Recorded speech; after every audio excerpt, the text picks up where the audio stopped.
Okay guys, kami Hong Fat Motor World sekarang dah buka satu showroom baru, CF Motor Flagship punya showroom. Berhadapan dengan Angsana Mall guys. Location dekat dengan Angsana Mall. Sana ada McD Greentown. Jom kita masuk dalam tengok apa yang ada.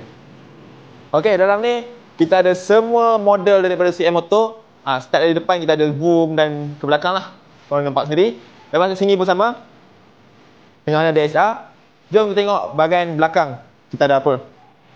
Okey, dekat sini kita ada tempat customer nak lepak sambil tengok servis motor. Motor korang, kat dalam ni korang ada service center. So korang nak tengok motor korang kena servis kan, boleh duduk sini, boleh charge phone, boleh minum kopi dan juga ada air punya kopi punya mesin lah. Okey, kita pergi belah sana pula. Ini yang paling penting ni, nak booking IC semua kat sini Lepas tu sini pun ada kita punya hangout punya spot lah. Boleh lepak kat sini kan, yang memang cantik. Lepas tu sini tengok LS2. Kita jual merchandise daripada LS2 kat sini. Helmet, full face. Lepas tu kita ada jaket, riding jacket, siap padding. Dan sini segmen untuk CF Motor punya merchandise. Masa sekarang kita ada hoodie, kita ada baju daripada Aspiring Team, teddy bear tu, bag dan macam-macam ni korang nampak sini. Nanti kita akan tambah lagi banyak. Banyak lagi belakang service center. Dan juga paling best guys, ramai yang suka ni, tandas kita sekarang ni premium.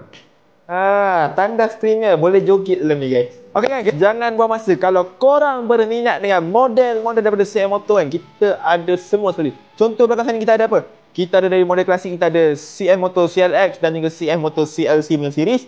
Untuk EV, kita ada Ziho guys. Ziho ni dia duduk bawah CF Motor contoh macam depan ni, AE4, dua color. Lepas tu untuk off-road, untuk masuk hutan, nak panjat bukit apa semua, kita ada MTX punya series. Kita ada ala-ala model retro punya sports bike, kita ada CF Motor 500 SR Vroom ni guys. Dan sebelah kita ada apa?